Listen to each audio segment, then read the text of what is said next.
Bom dia, pessoal. Esse é o primeiro episódio do nosso Escola Cast e hoje eu tenho o grande prazer de estar em ótima companhia aqui com dois dos cirurgiões que eu mais admiro, que eu sempre admirei na minha carreira como médico, que são os cirurgiões coloretais. São figuras que dispensam completamente a apresentação, mas eu vou apresentar, que é o meu amigo Mauro Pinho e meu outro amigo Miguel Pedroso. Miguel e Mauro, eles abriram uma empresa juntos. Essa empresa já tem muitos anos de estrada aí no Brasil, já ensinou muita gente no Brasil e fora do país também. Eles são cirurgiões de renome internacional e é uma honra realmente estar com eles aqui. Então a gente vai fazer um bate-papo, Mauro e Miguel, falar um pouco sobre ensino, que é uma coisa que a gente gosta muito, né? De ensino de cirurgia, ensinar médico, tentar encantar um pouco e melhorar a carreira dessas pessoas, né, no seu trabalho, nas suas cidades, e a experiência de vocês ao longo dessa caminhada. Eu vou começar aqui com o Mauro. Mauro, como é que foi a tua carreira como médico, assim, de uma maneira bem, bem resumida? Quem é o Mauro Pinho? Dispensa apresentações, mas o Mauro vai se apresentar para a gente. Resumir, um cirurgião que sempre gostou muito também de ensinar. Basicamente isso. São duas atividades que se alimentam, né? Uma alimenta a outra, porque na medida em que a gente faz uma carreira médica, em que obviamente o foco é sempre o paciente, mas sempre é interessante que a gente tenha um propósito a mais, que a gente vá evoluindo, e nesse aspecto o ensino é fundamental, porque um acaba dando sentido ao outro, né? Você fazendo uma carreira cirúrgica, no caso, interessado com o novo que está acontecendo e melhorar sempre os seus resultados, etc., isso interage com a parte de ensino, porque para você ensinar, você realmente tem que ter uma prática que te motive, né? Então, eu acho basicamente isso. Foi um binômio sempre para mim, e na verdade é um trinômio. Na verdade, o binômio que eu diria seria cirurgia e ensino, mas uma característica pessoal muito minha, que foi sempre ser um apaixonado pela tecnologia. E, por acaso, ao longo desse meu período, a carreira cirúrgica foi sendo tomada pela tecnologia, e isso está indo de forma exponencial, como no mundo inteiro. Então, seria basicamente isso aí: a cirurgia, ensino e tecnologia. Grande, esse é o nosso grande professor, Mauro Pinho. A gente vai ter uma conversa descontraída hoje aqui, mas eu quero chamar também, quero saber um pouco da vida do Miguel. Vamos ver se o Miguel consegue ligar o microfone. Vamos passar o microfone para ele aqui. Pronto. Quem é Miguel Pedroso? Miguel Pedroso é um cara criado pelo Mauro Pinho. Começou bem essa conversa aí. Miguel Pedroso foi um cara que teve muita sorte na vida. A minha formação básica de escola e tudo mais foi muito deficitária. Mas depois, quando eu ingressei na carreira médica, na medicina, fui descobrindo uns dons e fui fazendo aquilo que eu gostava na vida. Graças a Deus, aquilo que eu gostava na vida. E o destino colocou eu gostando de fazer cirurgia coloretal laparoscópica, gostando muito e acreditando. Só que eu não conseguia colocar isso no papel, em prática, mostrar. E por coincidência chegou o Mauro Pinho, que deu aquilo que faltava em mim e me trouxe mergulhado totalmente no ensino. E um DNA muito claro entre eu e o Mauro, e o que eu vejo em vocês também, né, é que a gente fazia aquilo pelo prazer de fazer, por saber que se a gente replicasse aquilo que a gente acredita que é certo e que vai melhorar o meu paciente, quando eu ensino, vai melhorar os pacientes dos outros cirurgiões. Então, o fator multiplicador do bem é muito forte. E é o que eu vejo em vocês também. E E nisso tudo, o Mauro conseguiu mostrar, na verdade, uma técnica cirúrgica que eu intuitivamente fui fazendo, a gente foi aprendendo, aperfeiçoando com os colegas brasileiros, e o Mauro me mostrou muito fortemente para o Brasil e fora do Brasil. Eu preciso complementar isso. Eu acho que só que tudo está relacionado com o teu DNA, com o teu conceito de vida. Meu conceito de vida não é diferente do Mauro, porque o Mauro nunca focou no que ele iria colher com o ensino, mas ele focou naquilo que ele acreditava e que realmente deu muito certo, né? E eu também acreditei muito nisso, e o ensino, apesar de eu estar mergulhado no ensino, mas nunca participei de uma pós-graduação de faculdade, de universidade, não tenho doutorado, não tenho mestrado, mas gosto muito de ensinar. Perdão. E Loureiro, você aqui na pessoa de amigo também e representante do Escola, essa estrutura fantástica, vocês também nasceram disso, né? Então eu acho que tem uma confluência de DNA e de conceito muito forte em tudo isso. Acredito muito nisso.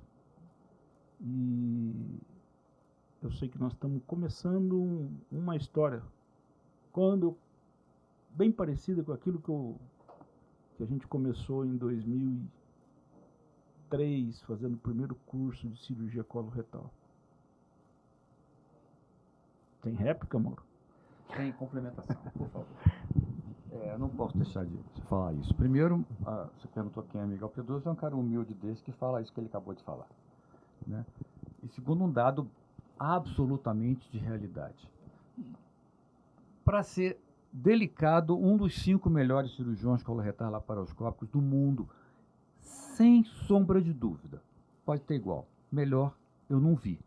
E já vi lá fora muito. Eu vou te dar um resumo na Espanha um dia, um dos maiores cirurgiões da Espanha, sabendo que era uma operação, discutindo-se operação 3D, esse cirurgião lá do centro cirúrgico, quando soube que o Miguel estava perguntando, ele falou, olha, discutindo 3D com você parece ser necessário, pelo que eu conheço de você, não precisa nem de 2D, com um dedo só você já faz isso tudo. Esse é o Miguel Pedroso, é um gênio cirúrgico. Eu sou um espertalhão que peguei, eu vi ele operando, disse eu quero aprender, tentar aprender igual esse cara. Eu acho que é uma coisa mais justa.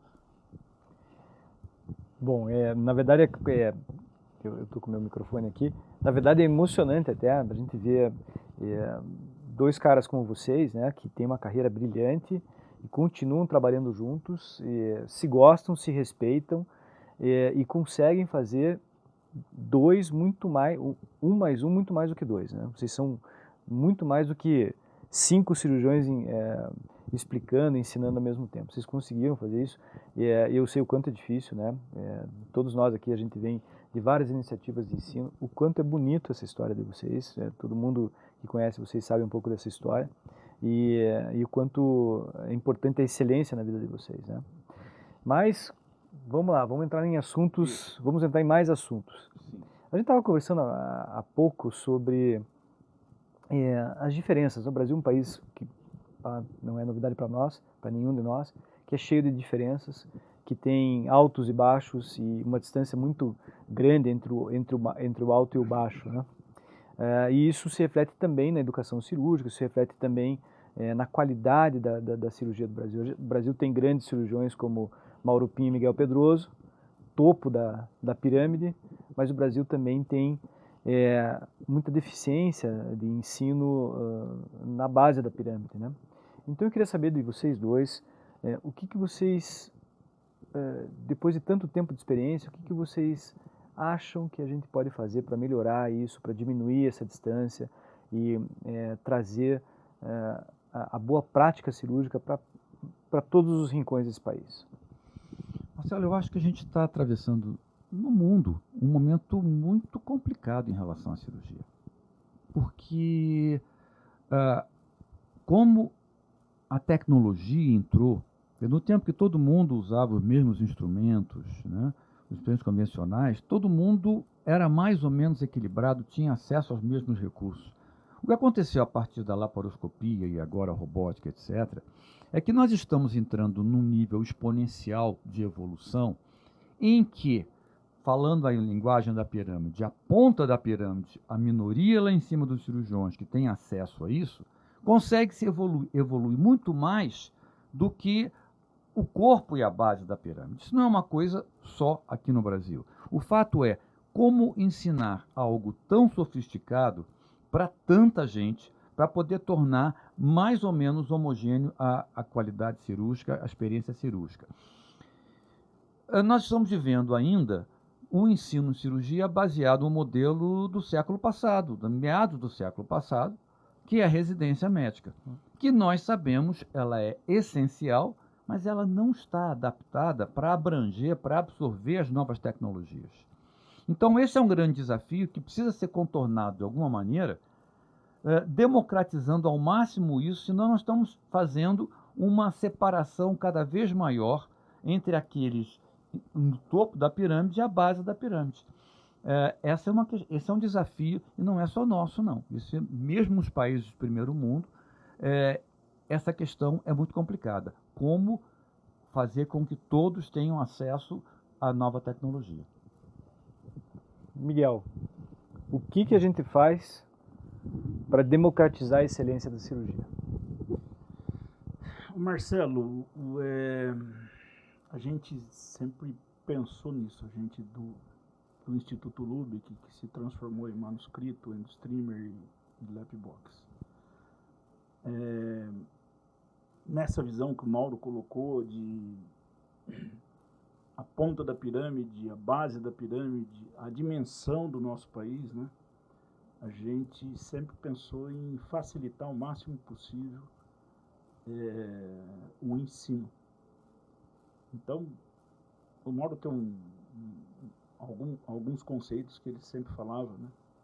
E uma curva de crescimento da tecnologia e uma curva de aprendizado dos cirurgiões. Então, isso não acompanha, não consegue acompanhar o quanto vem de equipamento novo, o quanto vem de novas tecnologias com o volume de ensino. E para que melhore isso, então a gente tem que democratizar cada vez mais, né? E a pandemia deu uma freada em muita coisa, mas mostrou muita coisa para a gente. Quando a gente chegou na pandemia, a gente fazia 6, 8 cursos por ano, zerou, não tinha como fazer curso. E a tecnologia, diante dessa filosofia que a gente tinha, nós estamos melhorando a nossa tecnologia no sentido de levar a prática, o treinamento da cirurgia para a casa de cada um, para o hospital de cada um, para o momento de cada um cirurgião. Imaginando nessa dimensão continental e nessas dificuldades.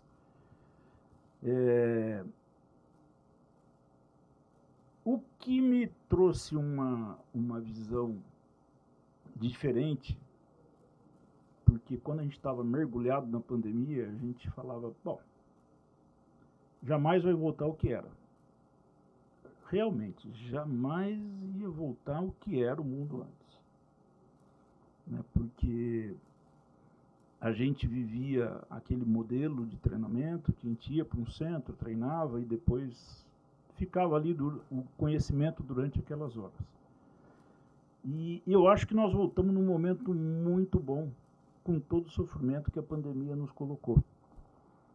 Por quê?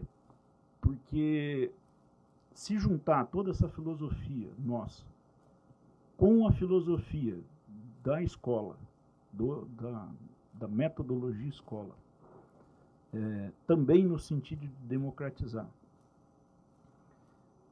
aonde o aluno, o cirurgião, tem uma imersão e tem a chance de usar simuladores, materiais biológicos para que ele possa ter uma aproximação muito forte daquilo que ele tem que aprender, conceitos muito fortes.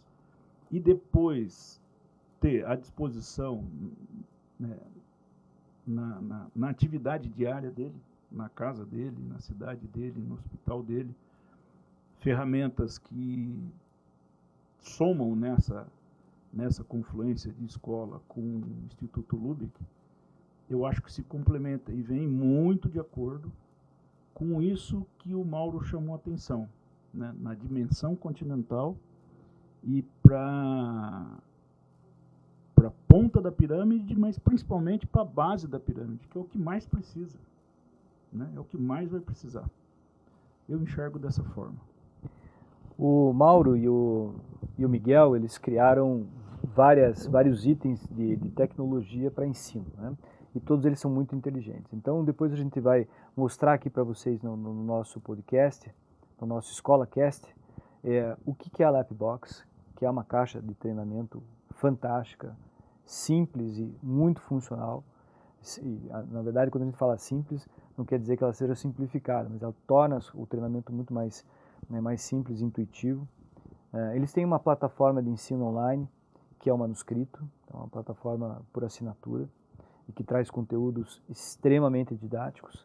E além disso, eles têm uma outra tecnologia que se chama EndoStreamer, né? E o EndoStreamer é talvez a maneira mais intuitiva também da gente fazer proctorias à distância. Então, eles têm um leque, eles desenvolveram um leque de democratização do ensino da cirurgia que é espetacular. E aí a pergunta é justamente essa, né? Isso é muito bom e isso ajuda muito no desenvolvimento da habilidade, na aquisição do conhecimento. Vocês acham que toda essa experiência que vocês colocaram nesses 3 produtos, junto com um treinamento presencial, a gente está falando de um modelo realmente quase modelo ideal, quase completo para o ensino da cirurgia hoje em dia? Mas, Marcelo, eu acho que é um caminho, né? Eu acho que é um caminho porque, na verdade, não havia caminho. Conversando com um residente excelente, de um bom serviço de residência, que acabou a sua residência, como é que olha um cirurgião fazendo uma cirurgia laparoscópica avançada, ou uma robótica, e qual o caminho que você vê para você chegar nisso? Qual é? Eu consegui a amizade de um para poder assistir, não existia esse caminho. Isso. Então, acho que o que a gente está falando, de alguma maneira, não somos só nós, outros estão trabalhando nesse sentido também, é que a gente possa criar um caminho que vá, de alguma maneira, oferecendo um horizonte para esse fato inovador, que é uma cirurgia que é, sem dúvida, muito melhor para o paciente. Então, que seja pelo menos um passo inicial para que exista algo nesse caminho. Miguel. Loureiro, a gente tem estudado bastante o crescimento de ensino de medicina como um todo, né? E quando a gente vai analisar o crescimento das faculdades de medicina, é impressionante. O crescimento das residências é impressionante em todas elas, né? Algumas crescem mais num período, outras nas outras, mas é impressionante. E aquela situação que o Mauro falou, a residência médica é daquele jeito. Tá? Não tem como mudar e não pode mudar. Então, isso que essa junção de escola com essa metodologia, eu acho que vem muito a calhar, porque isso é uma extensão de um aperfeiçoamento da residência. Então, do jeito que está crescendo, faculdades, do jeito que está crescendo, residência médica, precisa de uma extensão a mais. Se a gente vai para a Europa, um residente fica 7 anos, 8 anos. Aqui no Brasil, 4. Né? O Brasil não vai ter capacidade de segurar um residente por 7 anos, 8 anos, nem financeiramente, nem estruturalmente, porque o Brasil precisa de profissional no campo para resolver o problema do paciente. Então, a função social da escola, junto com essas ferramentas, é uma função social extremamente nobre. E, mais uma vez, volta muito para o DNA e conceito que nós acreditamos e que vocês acreditam. Eu acho que se complementam demais e vai cumprir uma função social indiscutivelmente, porque o crescimento de escolas e de residências médicas cada vez vai ser maior. Muito bom. Pessoal, vou fazer uma última pergunta para encerrar esse nosso podcast, que está sendo ótimo. A gente poderia ficar o dia inteiro, óbvio, porque todos nós aqui gostamos muito de cirurgia, gostamos muito de ensino, a gente dedicou, na verdade, a vida de todos, a nossa vida a isso, né? Tem dedicado a nossa vida a isso. Mas vamos lá, se o Mauro Pinho hoje tivesse nos seus 30 anos de idade, 28, 29, 30 anos, saindo da residência, o que o Mauro Pinho ia fazer pensando numa carreira longeva, pensando em termos de educação continuada? Isso não é só uma sugestão, não é um conselho, mas o Mauro Pinho faria o quê? E o que o Miguel Pedroso faria se estivesse nessa fase da vida? Rapaz, você fez uma pergunta agora que era aquilo que eu estava colocando na última resposta, né? Eu acho que a gente tem que ser, talvez, um pouco pé no chão nisso tudo. Nós temos um país gigantesco. Nós temos cirurgiões. Eu costumo dizer para os residentes ou para os alunos, você quer ser bicho de onde? Você quer ser bicho de cidade grande? Uhum. Você quer ser bicho de cidade pequena? Você quer ser bicho de cidade média? É claro que quem tem que estar morando numa cidade de 50 mil habitantes, 30 mil habitantes, cidade pode ter exceções, mas uma cidade menor em geral, dificilmente vai ter uma estrutura de ponta, porque não vai fazer sentido isso. Uhum. E esta pessoa é importante, ela é muito importante. Muito importante. Ele é capaz de ser feliz, de contribuir decisivamente para o seu semelhante, muito. Ele é muito importante. Então, o perigo que existe é a gente colocar alguma coisa em termos de valor. Em aquele que faz uma medicina de alta tecnologia é melhor do que aquele que opta por fazer uma atividade cirúrgica, vai para a medicina inteira, mas estamos falando de cirurgia, essencial para atendimento da população. Então, eu acho que se eu tivesse terminando agora, eu teria que fazer essa pergunta antes de mais nada: que bicho eu quero ser? E a partir daí, me dirigir para esse aspecto. Repetindo, sem um critério de valor. Não quer dizer que quem vai ter acesso ao que tem mais de ponta é melhor do que o outro. Mas o fato é, provavelmente vai existir cada vez menos espaço para o caminho de quem vai para a alta tecnologia, porque tem muita coisa envolvida nisso, né? Então sempre vai existir o médico necessário, o cirurgião necessário, e que ele seja muito feliz no que ele vai fazer. Então, é importante que a gente, ao evoluir em alguns aspectos, não deixe para trás algo que é talvez até muito mais importante se a gente colocar em termos de população como um todo. Bom, sensacional essa resposta. Não poderia esperar nada menos do que isso. Super reflexiva. Eu não tinha pensado exatamente nesse mesmo ponto de vista, mas eu sou 300% de acordo com o que você falou. É uma resposta de quem realmente sabe o que está falando, já ensinou muita gente e sabe aonde que a dor de cada um pode pegar, né? Para encerrar agora, então, eu tenho certeza que é uma resposta complementar, porque os dois parece que é um jogral, né? Um pensa igual ao outro aqui.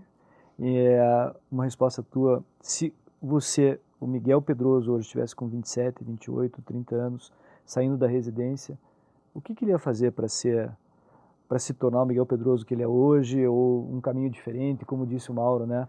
Dependendo, será que ele ia ser o mesmo bicho? Que tipo de bicho que você ia querer ser? Não sei se eu vou conseguir responder isso, porque eu me sinto com 27, 30 anos.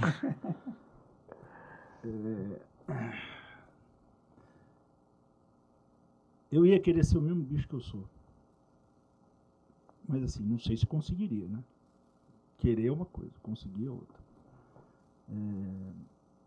vocês estão vendo eu e o Mauro conversando, parece que concorda com tudo, mas é que vocês não vê as brigas que a gente tem de dia de semana, né, as discussões, bate-papo, mas isso faz parte da evolução nossa, né? A verdade não mora só num lugar. E a gente sabe muito bem disso, né, Mauro? Muito bem disso. Eu concordo plenamente com o Mauro falou. Eu vou passar para vocês uma experiência que eu vivo no Mato Grosso. 2 cidades. Uma chama Nova Chavantina e outra chama Campinápolis. Campinápolis é uma cidade de 20 mil habitantes, metade da população é índio. Para vocês terem ideia, lembra daquele cacique Sererê que foi preso pela Polícia Federal, ele é de lá. E Nova Chavantina é uma cidade de 37 mil habitantes.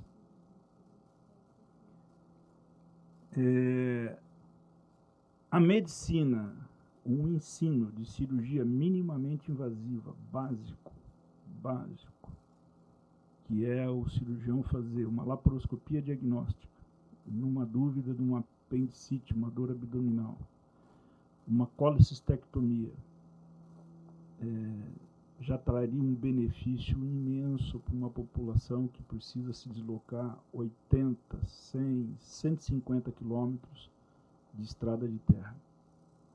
Já tiraria a dor de seres humanos que não sabem o acesso. E um acesso bem simples.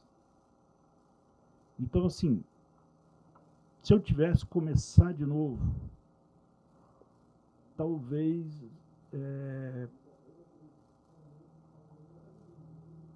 eu faria as 2 coisas. E talvez eu faça no futuro ainda, as 2 coisas. Fazer a cirurgia que a gente faz, que nós precisamos ensinar também, né? Também. Mas tentar levar o conhecimento de uma cirurgia minimamente invasiva, por mais simples que ela seja, vai tirar a dor de muita gente. E muita gente que não tem acesso. Bom, vocês querem falar mais alguma coisa? Só agradecer. Prazer de estar aqui, de conhecer essa escola, e a certeza de que isso tem um papel importante, e dentro de tudo que a gente falou, iniciativas como essa é que vão viabilizar isso tudo. Parabéns a vocês. Eu tive o prazer de vir na inauguração da escola, tive o prazer de acompanhar a formação da escola e o motivo da escola. Cruzar, né, nessa coisa de ensino com o Loureiro, com o Reita, né, com todo mundo da escola em outras situações, em outros cursos.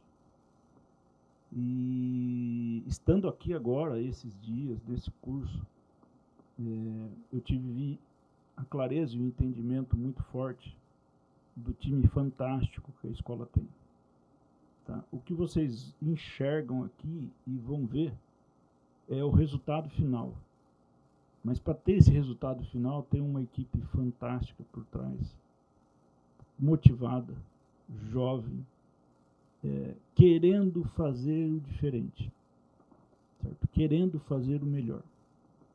E eu não tenho dúvida nenhuma que no DNA dessa moçada que está por trás, estão todos ali, ó, atrás,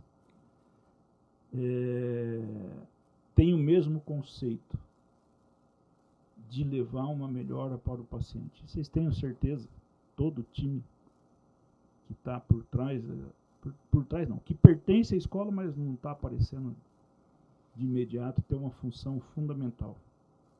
Espero poder estar aqui N vezes, porque me deu muito prazer, certo? Me trouxe ao meu DNA. E Loureiro, só voltando um pouquinho atrás, quando eu comecei a aparecer na cirurgia laparoscópica, muitas pós-graduações me chamaram e abriram as portas. Eu não quero desfazer de nenhuma, não, mas se eu tivesse entrado nessa, eu jamais conseguiria fazer a velocidade, a capacidade e a qualidade de ensino que a gente conseguiu fazer. E isso não depende de uma estrutura, de uma universidade, de uma pós-graduação. Isso depende da motivação de algumas pessoas. Está aí o exemplo do meu amigo Mauro Pinho, que trouxe isso muito forte para mim, né, dentro de mim. Eu acho que, apesar de a gente não participar de uma universidade, eu não participo, né, mas a gente conseguiu ter uma contribuição bastante importante. Então, é isso que a moçada nova que está saindo precisa enxergar, né, e precisa acordar. Há 50 anos atrás, a gente não tinha internet. Ajudou demais, né, e vai continuar ajudando.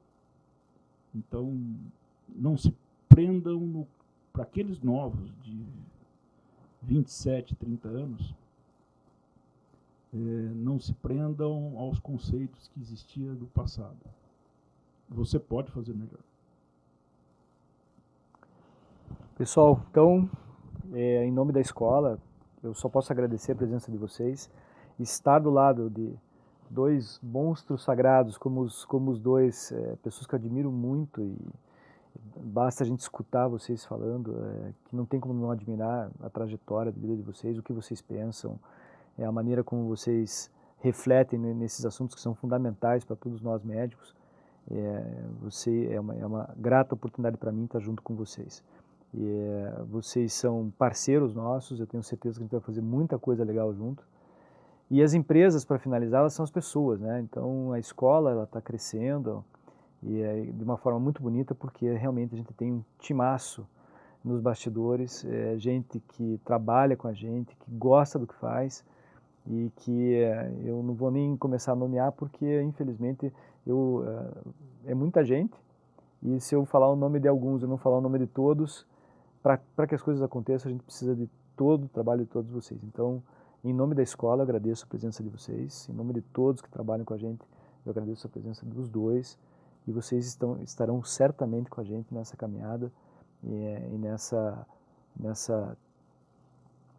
caminhada que a gente quer se conduzir da melhor forma possível, ensinando o maior número de pessoas possível, entregando a melhor qualidade de ensino que a gente puder entregar, porque a gente adora o que a gente faz, né? É isso aí. Um abraço para vocês. Obrigado. E muito obrigado.